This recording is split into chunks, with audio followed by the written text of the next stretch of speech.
ये necessity assets हैं, लेकिन ये सब इनकम देती हैं। कंपनी फाइनेंशियलाइज हुई इक्विटी के थ्रू, ऐसे रियल एसेट फाइनेंशियलाइज हो रहा है एआईएफ्स के थ्रू, इन्वेट्स के थ्रू और रीट्स के थ्रू। कोई भी इन्वेस्टर इन्वेस्ट करता है तो ये देखता है कि इसके लॉन्ग टर्म सस्टेनेबिलिटी क्या है। कोई भी बिजनेस बनाना है तो आपको ग्राउंड लेवल पे क्या होता है पहले वो सीखिए।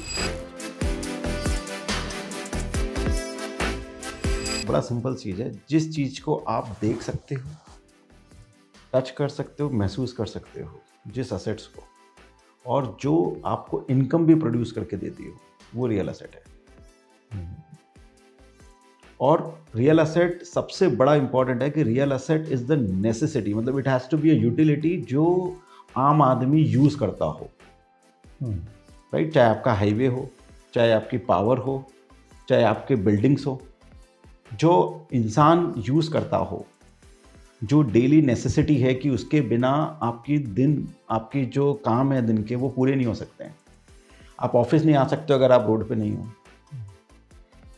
आप अपने लाइट्स, पंखा, एसी नहीं चला सकते अगर बिजली नहीं हो। और आपके पास अगर घर नहीं हो तो आप रह नहीं सकते हो, आपके पास ऑफिस नहीं हो तो आप काम नहीं कर सकते हो। तो ये नेसेसिटी असेट्स हैं, लेकिन ये सब इनकम देती हैं, तो वो रियल एसेट है। आज जो इन्वेट और रीट बन गए हैं, अब आपको एसेट थोड़ी ओन करनी है। जो आपने गोल्ड बोला, गोल्ड में भी यही हुआ। गोल्ड जब पेपर बना तो आपकी मर्जी, आपको जितना खरीदना है आप खरीदोगे एक्सचेंज पे, जब बेचना आप बेच दो। आपको फिजिकली होल्ड नहीं करना है।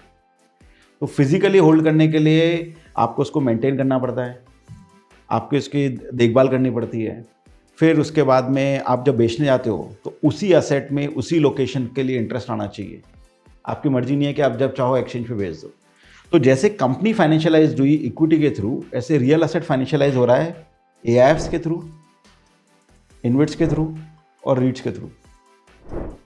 कि भाई आज ये एक तरीके से आपको एक्सेस मिल रहा है, ये सारे इन्वेस्टर्स को, चाहे वो पेंशन फंड हो ग्लोबली, चाहे इंश्योरेंस कंपनीज हो, चाहे अल्ट्रा एचएनआई हो, फैमिली ऑफिस हो, या कोई भी आम आदमी हो, उसको एक एक्सेस मिल रहा है इस प्रोडक्ट का, इस एसेट क्लास का, इन्वेस्ट करने के लिए थ्रू दिस मोड।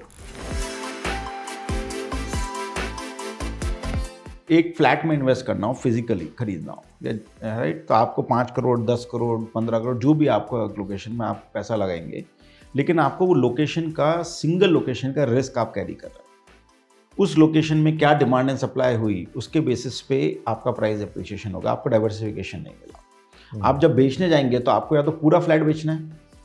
सपोज आपको जरूरत है पैसे की, मैंने 10 करोड़ लगाया, मेरे को 2 करोड़ ही वापस चाहिए, तो आप बेच ही नहीं सकते, आपको तो पूरा 10 करोड़ ही बेचना है। रीट ने क्या किया, ये कन्वीनियंस पैदा कर दी है कि आपकी मर्जी है, आपको 10,000 रुपया लगाना है कि 100 करोड़ लगाना है। आपकी मर्जी, आपको जब इन्वेस्ट करना है और जब एग्जिट करना है। तो ये फाइनेंशियल पेपर बन गया है। कन्वीनियंस काफ़ी पैदा हो गई है इससे। So it is lot more convenient now to invest. People can decide कि मेरे को क्या करना है। डाइवर्सिफिकेशन हो गया है, आपके मल्टीपल एसेट्स आ गए हैं, नीचे मल्टीपल लोकेशंस आ गए, डाइवर्सिफिकेशन हो गया है। तो कभी कोई लोकेशन ज़्यादा अप्रिशिएट करती है, कोई कम करती है, तो आपको डाइवर्सिफिकेशन मिल गया है। तो सबसे बड़ा है कि आप जब भी किसी एसेट में कोई भी इन्वेस्टर इन्वेस्ट करता है तो ये देखता है कि इसके लॉन्ग टर्म सस्टेनेबिलिटी क्या है। कोई भी इन्वेस्टमेंट में आपके इकोनॉमिक रिटर्न्स तो होने ही चाहिए, उसके बिना तो इन्वेस्टमेंट इज नॉट वर्थ। कि आपका पैसा तो बनना ही है, लेकिन आपका पैसा किस रिस्क के साथ बन रहा है, उस रिस्क में सोशल रिस्क और क्लाइमेट रिस्क भी फैक्टर इन होना चाहिए। कि क्या चेंजेस इन क्लाइमेट उस रिस्क को इनहेंस कर सकते हैं, और हमें क्या क्या करना है कि हम उस रिस्क को मैनेज कर सकते हैं। क्या रिस्क सोसाइटी, कम्युनिटी जो उस एसेट्स के अराउंड है, जो उस लोकेशन में है, उसके लिए क्या रिस्क हो सकता है, और आप उसको कैसे मैनेज कर सकते हो, कैसे मिनिमाइज कर सकते हो। बिकॉज अदरवाइज वो रिस्क आपके इस रिटर्न को भी बाद में कम कर देगा।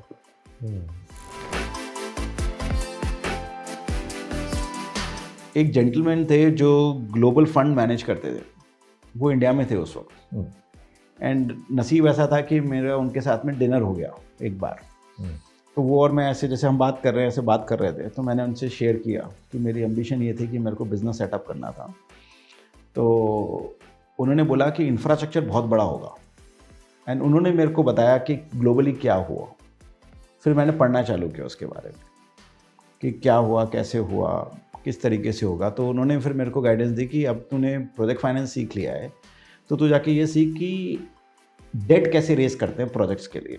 अभी तो तू खुद पैसा दे रहा है, पैसा लेते कैसे हैं डेट के लिए अगर तू प्रोजेक्ट लगाएगा तो उससे फिर मैं एक्सिस बैंक मूव किया। तो मैं वहाँ का डेट कैपिटल मार्केट देख रहा था। फिर उन्होंने भी मेरे को कहा था कि जाके फिर ना इक्विटी कैसे रेस करते हैं वो सीखना। तो फिर मेरे को एडलवाइस से एक दिन कॉल आया, नसीब अगेन लक, तो 2007 में तो मैंने एडलवाइस ज्वाइन कर लिया। तो फिर यहाँ पे फिर मैंने इक्विटी सीखा, इन्वेस्टमेंट बैंकिंग में मर्जर एंड एक्विजिशन सीखा। फिर ग्लोबल मैनेजर के साथ में काम कर रहा था तो वो कैसे इन्वेस्टमेंट करते हैं, क्यों करते हैं, क्या देख रहे हैं, वो सीखा। कई बाई साइड पे भी एडवाइज़र था।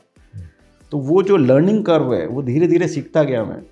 और फिर 2015 में एडलवाइस ने मेरे को अलाउ किया कि भाई आप चालू कर लो इस बिज़नेस को, जब मैं आइडिया लेके गया उनके पास में। तो it's just a journey of luck. ये लर्निंग लाइफ में बहुत ज़रूरी है, जो आपको ग्राउंड से सीखना ज़रूरी है कि आपको अगर कोई भी बिज़नेस बनाना है तो आपको ग्राउंड लेवल पे क्या होता है पहले वो सीखिए, फिर धीरे धीरे ऊपर सीखिए। दूसरा ये है कि बिज़नेस कभी भी कोई इंडिविजुअल नहीं बना सकता है।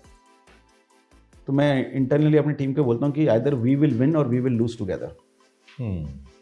तो जीतेंगे तो साथ में जीतेंगे, और अगर हारे तो भी साथ में हारेंगे। लेकिन हमें जीतना है, लेकिन साथ में ही जीतेंगे। मतलब अकेले अकेले तो कोई जीत नहीं सकता लाइफ में। तो ये सब मैंने देखा। और फिर लक ऐसा रहा है मेरा कि मेरे सारे बॉसेस सब अच्छे मिले मेरे को।